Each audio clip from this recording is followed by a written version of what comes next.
Hi Year 10 and welcome to the Year 10 mock exam preparation for week 1. Now, as you already know, we've got mock exams starting on June 22nd.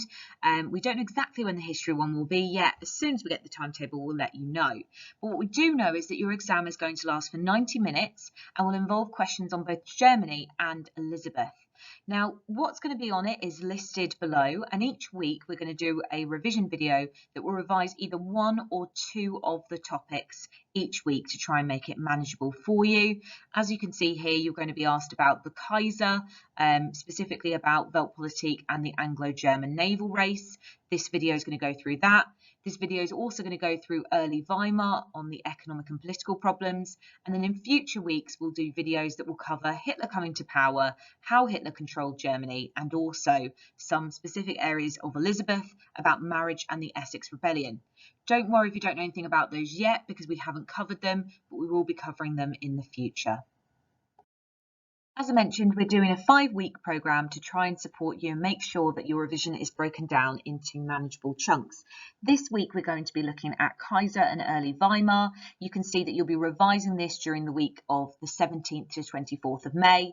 And the idea is that you'll then bring the work that you've done using this video into your lesson for week 2. So for instance, my class 10C, our first lesson is on a Tuesday. So you would bring it in for me on Tuesday the 25th. Your teacher will have put the exact date that the homework is due on Show My Homework. So what should you do during this video then? Well, first of all, this is the only resource that you need to be able to go and get a grade 9. The idea is that you can watch this video as many times as you need until the information sinks in. But when you're watching it the first time, you are supposed to pause the video regularly so that you can complete the double-sided A3 sheets that your teacher would have given you in class. And then, as I mentioned, you bring that into your first lesson of the second week. Even if you were absent and you say you don't have those sheets, you can actually still do the homework and still do the notes, because you can just put the titles that I've got on this slide and the future titles just as subheadings, and then you can do some notes on A4 paper if you've lost these sheets. But obviously, if you've got them, please do the notes on here. To begin with, we're going to think about your 4-mark question that you're going to have in your exam. Now, as you already know, your exam is going to last for 90 minutes. An hour of that will be on Germany. And there are 6 different questions that you're going to be answering on Germany. There's going to be a set of interpretations questions that I'll go through in a future video. There's also going to be a 4-mark describe question, an 8-mark explain question, and a 12-mark factor question. Now, in this video, the only one that you're going to need to know about is the 4-marker and also the 12-marker, which we'll go through later. So 4-mark question is going to be on the Kaiser's Germany. And what we're going to do is talk through the exam technique now. And what I'd like you to do is on this sheet that you've got, I'd like you to make some notes on the exam technique in that top left box that you can see there. So this question is going to be about the Kaiser. You're going to have to write about things like Volpolitique and the Naval Laws, the naval race, but it's not going to have to be as detailed as your knowledge for the 12-mark question, because obviously this one is only worth 4 marks. We're not going to tell you exactly what the question is, but the knowledge that is on this PowerPoint is exactly what you need to be able to do really well in that question. So let's think about, how do we answer a 4-mark describe question then? And these are the notes that you're going to want to put in that top box. Well, first of all, this is a lovely question because it's incredibly simple. They just want you to show some knowledge and understanding of the period. And all you've got to do is describe 2 points in detail. So the question will say, describe 2, and then it will have something to do with the Kaiser's Germany. So all you've got to do is make sure you can talk about 2 points, write in as much detail as you can for 5 minutes. And the idea is that you're trying to show off lots of knowledge. So try and put in lots of specific examples and detail, and make sure that your points link back to the question. Now, the stuff that you're looking at is Volpolitique and the naval laws and naval race. So you're going to want to be thinking about, how would this create international tension, or how would this cause the First World War?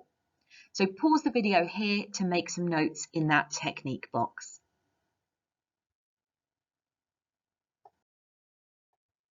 We're now going to think about the information that you're going to be including in that 4-mark answer. And the first thing that you've got to know about is Volpolitique. So you're going to make some notes using this information on that bottom left-hand box underneath where you've just put the exam technique.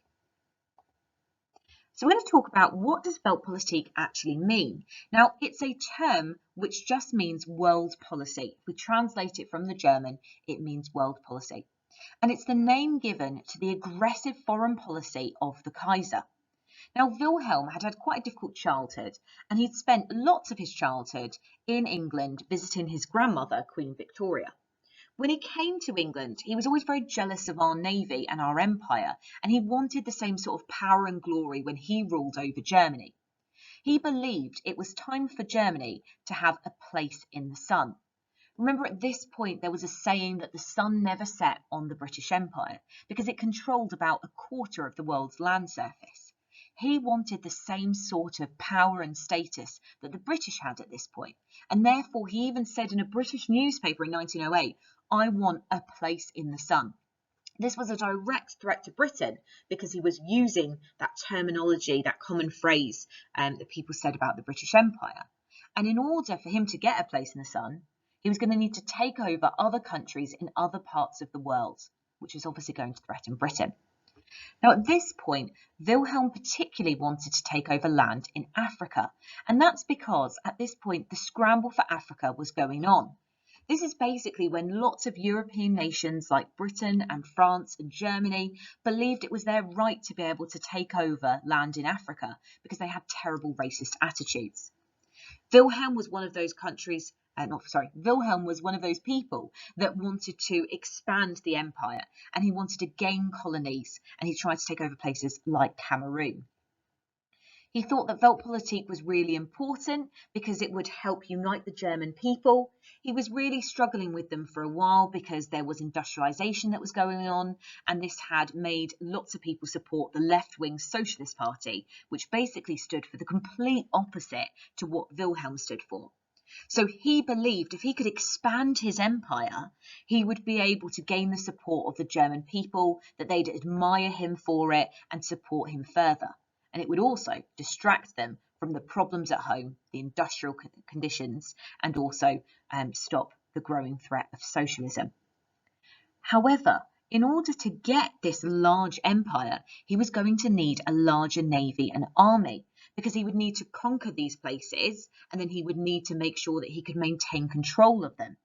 So in order to achieve Weltpolitik, this large empire, he was going to need a large navy and army, and that upset the balance of power in Europe.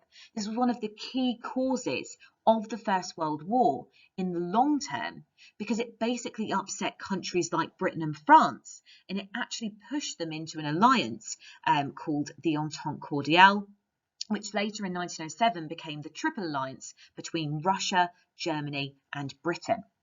So overall, this policy of Weltpolitik increased international tension, despite the fact that the German people were very supportive of it.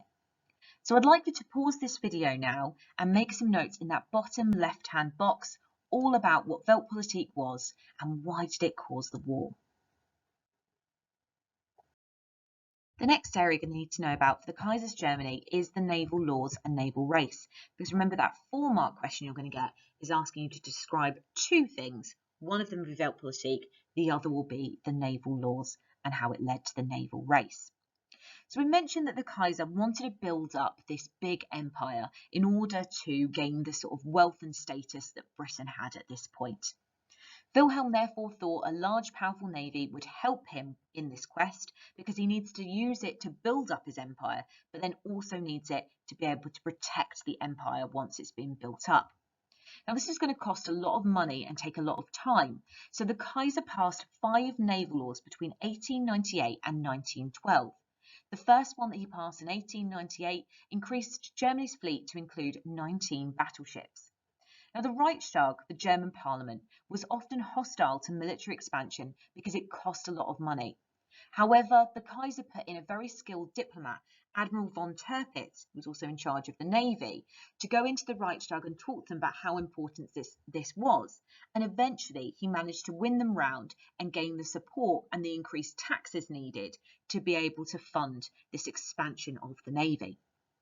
They borrowed huge sums of money on this expansion. Taxes were raised and money was also borrowed to pay for it.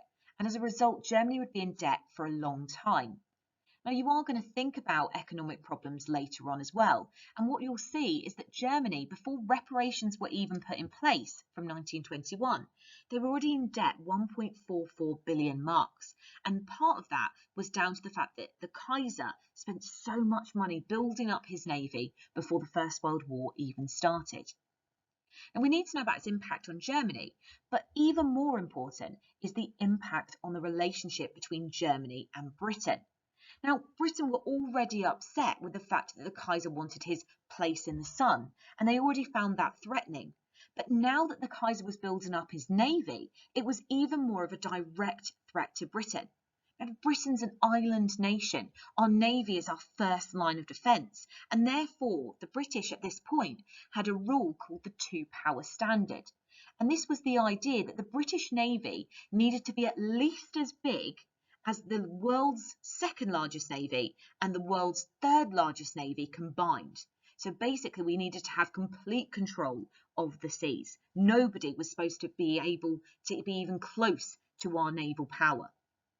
So when Germany starts building up its battleships, the British feel threatened and they start building up their battleships and their navy.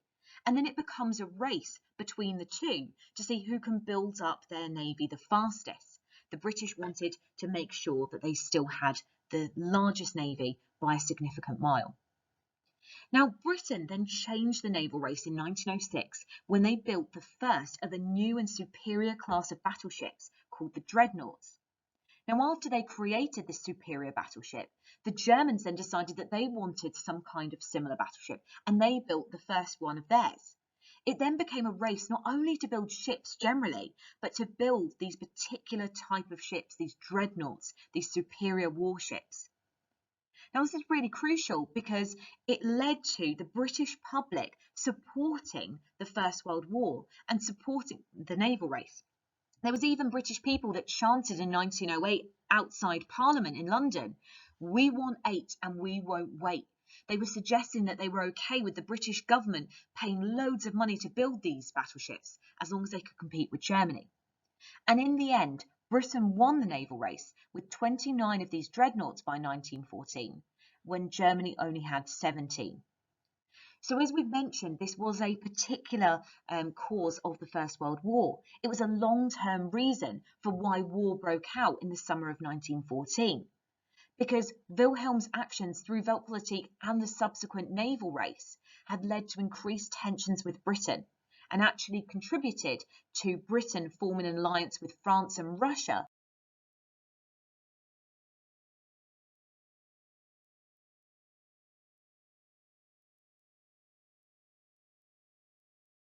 So now you've heard all about the naval laws and the naval race and how they caused the First World War, you need to pause the video here to be able to make notes using that information in that bottom right-hand corner.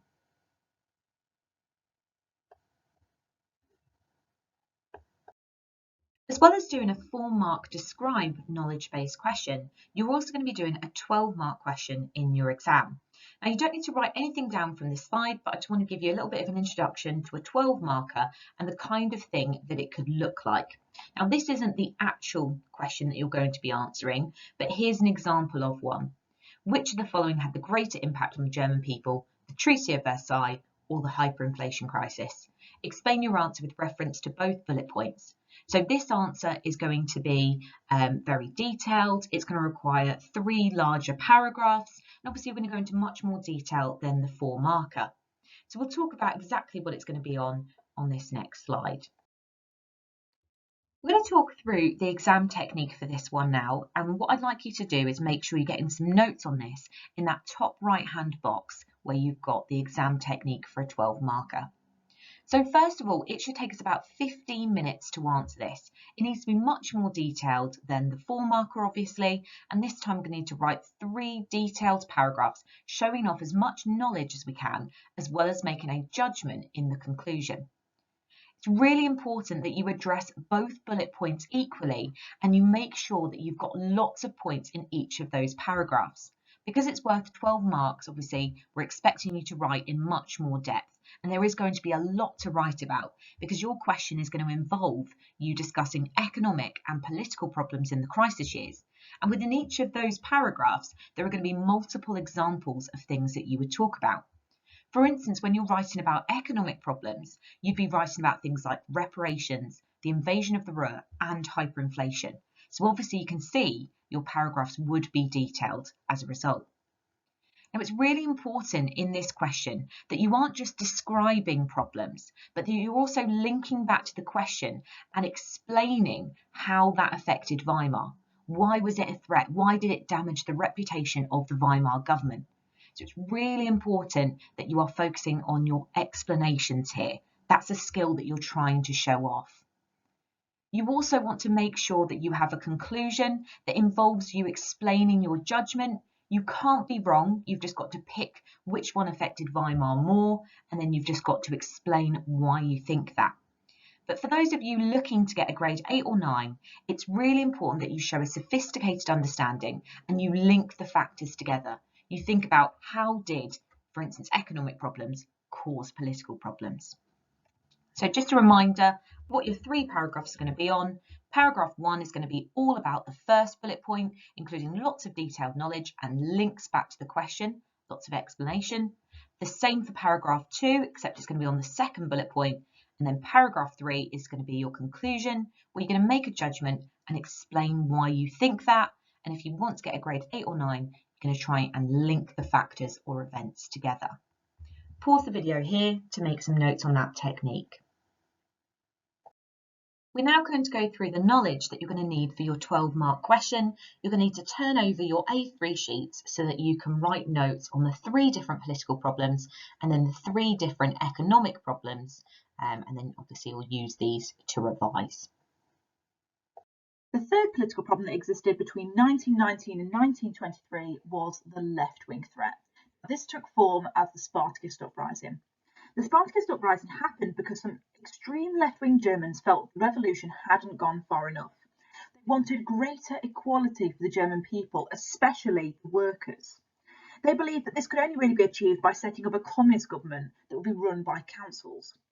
Now, this happened in January 1919. Now, of course, this was a time in which the German government now wasn't firmly established, so they would struggle to deal with the rebellion at this time. So it seemed like the perfect opportunity for the rebels. The rebellion was led by Rosa Luxemburg and Karl Liebknecht. They were charismatic leaders and they were extreme left-wing people, and they basically were able to gather 50,000 people to rebel in Berlin. Now, whilst in Berlin, the rebels were taking over newspaper buildings and things like that, marching on the city, and the government then needed to stop the rebels, and they didn't really have anyone to help them, so they asked the right-wing Freikorps to help them crush the rebellion.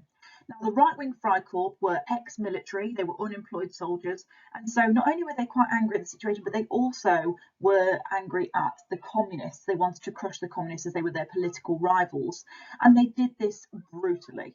They crushed the rebellion with force, and they killed around 100 people, and they executed the leaders, so Rosa and Karl were both brutally murdered.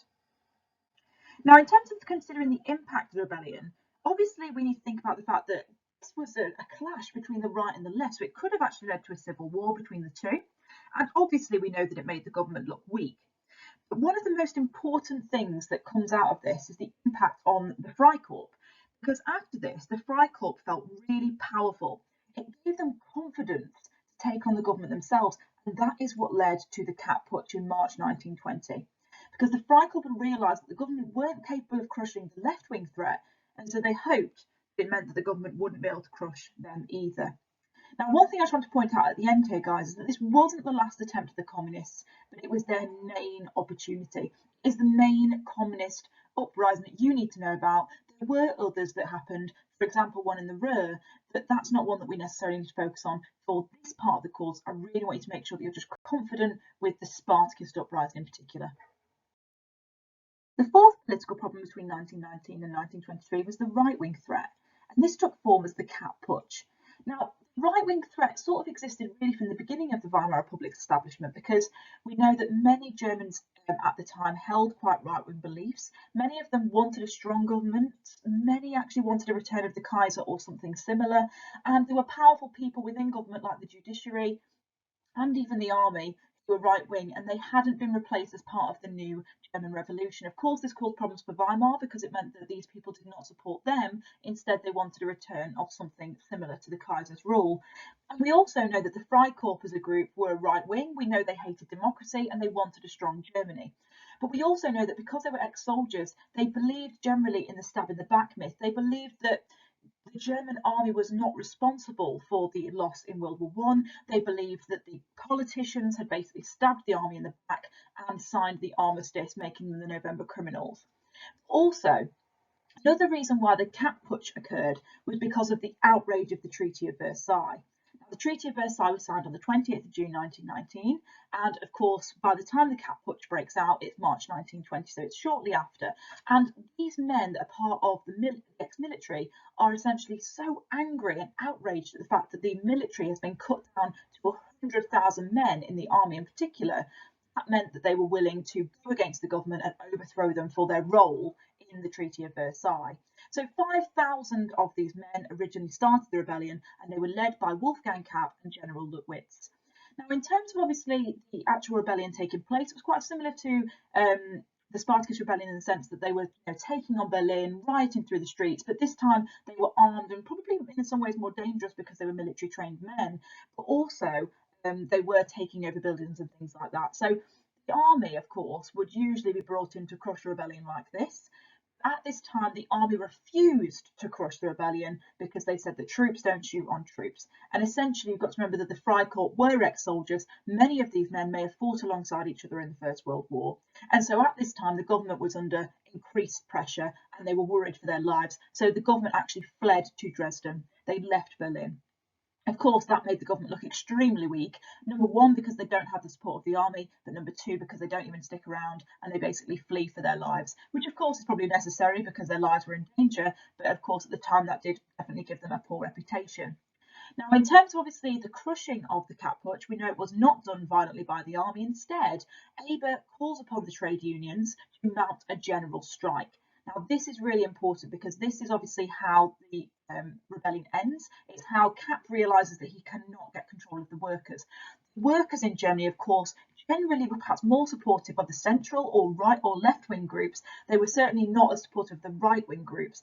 And so what that meant is they were willing to support the trade union and obviously go on a general strike. And this was not really because they believed that the Weimar government was the best that it could be, and that they supported it, but they did feel that they did not want a military dictatorship, which is what would exist if the Kapp Putsch did succeed.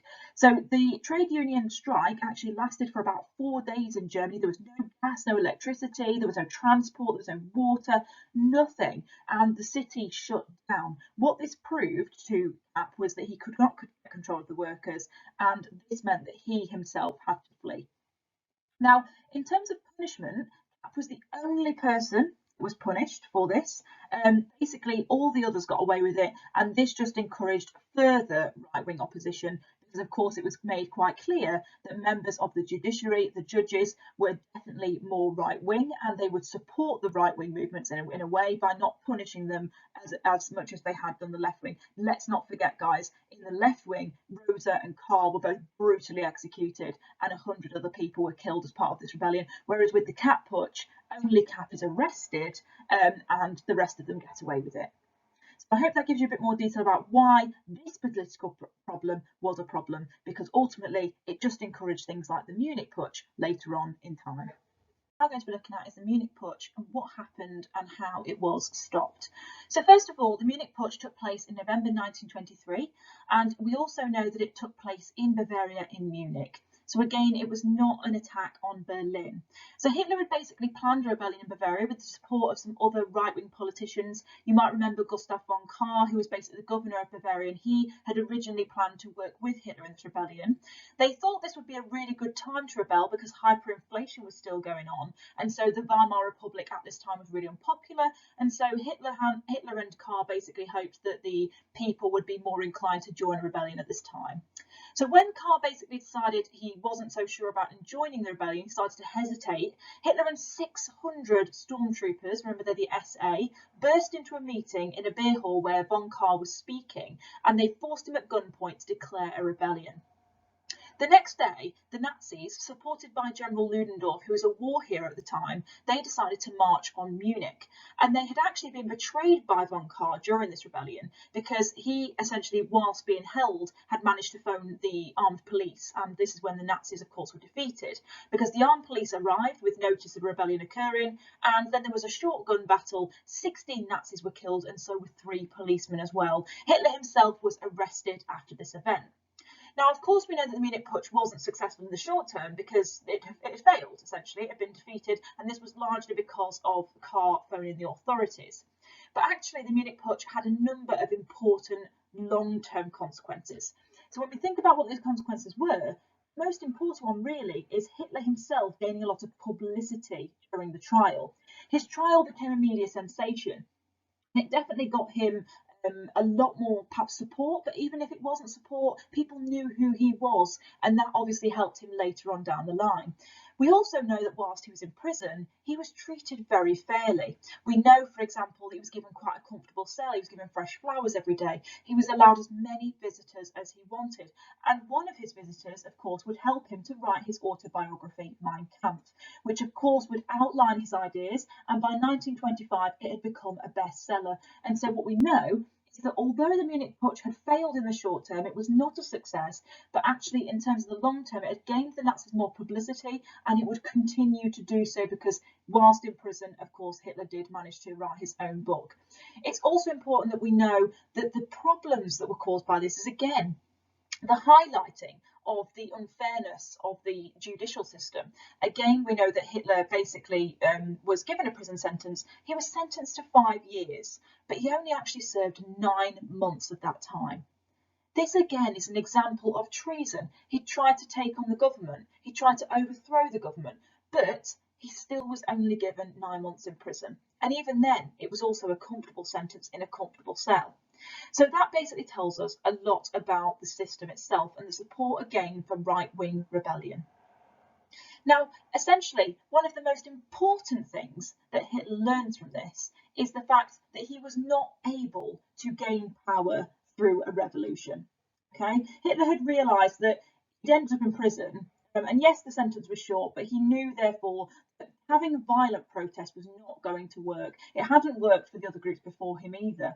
And so Hitler had decided after this point that he was going to have to get power legally. Now, what this meant is he was going to have to win the people over democratically by gaining their votes. And this was the only way he knew the Nazis were going to be able to gain political power and control.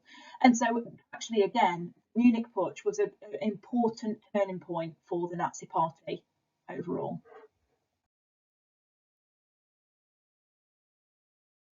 We're now going to move on to looking at the economic problems of the new Weimar Republic, particularly from 1919 to 1923. And one of the first initial economic issues was, of course, debt from the war and reparations set from the Treaty of Versailles. So that's our first issue. Now, it's important we recognise, guys, that reparations actually were not set properly until 1921. When the Germans first signed the Treaty of Versailles, they were signing a blank cheque. They knew they were going to have to pay reparations, but they didn't know how much it would be until 1921. Even before reparations were announced, Germany was still in a very difficult financial position. We know that they owed about 1.44 billion marks in debt, and of course that was going to be quite difficult after industries had been affected by the war, and of course they had to rebuild their economy at that stage. Obviously, we then know that The Treaty of Versailles stated that they would need to pay reparations from June 1919. So then that was kind of lingering over the Germans, even though they didn't know how much they were going to have to pay. They knew they were going to have to pay quite a huge amount of reparations. And then from 1921, when they found out it was going to be 6.6 billion, of course, that would shatter the economy even further. And on top of that, we know German currency was not to be used for this. It was going to be used in gold and industrial goods. So particularly their industrial areas of their country were going to be working hard, but to pay off the reparations for the war, which of course was very unpopular. And at this stage as well, Germany was also suffering from inflation. We know that their prices were going up for years, and of course that was about to spiral further out of control in the next stage of the issue. So that's our first point. We're going to move on to our next economic issue. The second economic problem with the Weimar government was actually the invasion of the Ruhr. Now, if you remember, the invasion of the Ruhr took place in January 1923, and the invasion took place because the Germans had basically paid their first payment of 50 million to the Allies, and then basically in 1922 they were unable to pay their second reparation payment, and of course this then meant that the French and Belgian troops invaded the Ruhr. Now, it's important that we understand that this was completely legal according to the Treaty of Versailles. The Ruhr was an industrial heartland of Germany, and remember that the Germans were paying their reparations largely through gold and goods. So we know that basically in the Treaty of Versailles, it had stated as a clause that if the Germans had failed to pay their reparations themselves, that the French and Belgian troops had the right to invade the Ruhr, to take it and seize it themselves. And so whilst the French were in the Ruhr, they were seizing things like coal and manufactured goods as payment for reparations. Now, of course, this was incredibly unpopular in Germany. The German government was in a really difficult position. They didn't want to risk war with the French, but they basically ordered their workers to passively resist. That means to strike. So they asked their workers to strike and not produce any goods for the French and Belgian troops to take. And they told the workers that they would pay them to strike as well. Now, of course, this meant that the French and Belgian government just sent in their own workers to basically continue to carry out the work, whilst the German workers were on strike. But this strike actually did cause further resentment between the Germans and the French and Belgian troops. And as a result, 132 people were actually killed in this, and 150,000 people were expelled from the region as well. So it actually was quite a dangerous event in which a 7-year-old child was actually also killed. So what we can then see is that this then becomes an economic issue, because there was of course a huge loss of industrial production for the German people. Any industry that was being produced was actually being sent off to France and Belgium, and the French and Belgian troops and workers were doing all of this themselves. And on top of this, the government was printing more money to pay the striking workers, which of course caused hyperinflation, because the more money that they printed off, the more worthless the money became. And that leads me on to my third economic issue, which was hyperinflation from 1923. So hyperinflation had basically ruined people's finances. Prices rose significantly during this time. So for example, a price of a loaf of bread went from 1 mark to 200 billion marks. That is a huge increase. Of course, people, therefore, if they wanted to go out and buy a loaf of bread, would have to take their money around in wheelbarrows or suitcases to basically carry the money, because you couldn't possibly fit it in like a wallet or a purse. So basically people were, carrying around their wages in wheelbarrows, carrying around their shopping money in wheelbarrows, and people wouldn't bother to steal it because it was ultimately worthless. Money instead could be used as toys or fuel. So for example, you might have seen quite famous pictures of children playing with blocks of money as a toy. On top of that, you might have seen people throwing money onto a fire, because of course the money was worthless. A newspaper, however, was actually worth more. So German people would choose to throw loads of just banknotes onto the fire as opposed to throwing their recent newspaper on there instead. Now, the people, of course, we have to look at particularly as the losers in this situation are people on fixed incomes. So those people, for example, are going to be your pensioners, your war widows. These people will have had a set amount of money paid to them every week, for example. So if you're going to be a pensioner, and let's say you get 100 marks a week as a pension, well, that isn't going to change. So, for example, if you want to buy a loaf of bread, you're doomed. You can't possibly buy a loaf of bread that costs 200 billion marks when you're only getting paid 100 marks every week. Now, of course, there were also other people that completely suffered from hyperinflation. For example, the middle classes. The middle classes were quite often the groups that were saving their money.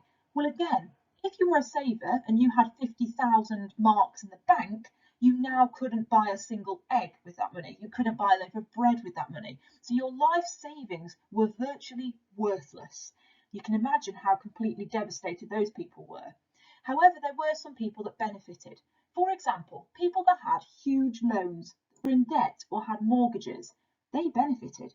You've got to think, guys, again, similar to what I was saying a moment ago, if you were in 50,000 marks worth of debt, that didn't change. You could pay that off with one quick banknote now. It was basically nothing. So you can understand essentially how some people did benefit and some people suffered as a result of hyperinflation. Now, of course, hyperinflation then caused other political problems. So, for example, there was social chaos, there were riots and looting and people blaming the government for this, which, to be fair, they had a point because the government, of course, had been printing money to pay the striking workers that they had told to go on strike. So, of course, people blaming the government then became a huge issue for Weimar and it lost popularity. Now, in terms of obviously hyperinflation, of course, was not only just causing economic issues, but also did cause things like the Munich Putsch. We know from the last slide that the Munich Putsch was caused because the Nazis felt that this was the perfect opportunity to take over the government and get support of the working people in Germany, who perhaps felt that they had suffered heavily from hyperinflation. Of course, there were also some communist rebellions as well in Saxony, which again were rioting against the issues being caused by the current Weimar government. So I hope that helps you to understand that although these could be classed as some political issues, they are economic problems that then lead to political problems further down the line. Well done for getting to the end of this video. You should now have filled out your A3 double-sided sheets with all of the knowledge from this PowerPoint. If you've missed any sections, it's important that you go back and watch those bits again so you can get the notes. It's also worth bearing in mind that we want you to be confident on this knowledge. We've tried to break it down into manageable chunks, so this week you need to make sure that you're really revising all of that stuff about the Kaiser's foreign policy and also about the economic and political problems faced by Weimar. If there's any areas that you're still not confident on, you need to take some actions to revise those areas. Now, it could be that you go back and re-watch certain bits of this video, and obviously you can just skip through on YouTube until you find the certain areas that you're looking for, or it might be that you do something like, for instance, doing a red pen, black pen activity, or it might be that you make some flashcards, or you write down, the notes that we've done on our A3 sheets, but as full sentences in your own words. There's lots of different things that you can do, but it's really important that you take some action and make sure that you're working on that. If you are feeling confident, it might be worth later this week doing a red pen, black pen activity anyway, and this is where you write down all of the information that you can remember in one colour. So for instance, you could test yourself on writing down everything you know about the Spartacist uprising, and then you look back at your notes again afterwards and you then add all the things that you forgot in a second colour. I think that's a really worthwhile activity because it will show you what you actually remember and what you think that you do. So it's really, really worth doing something like that. But well done for getting towards the end of this first stage of the revision, and make sure you bring that into your teacher in the first lesson of the second week. Well done.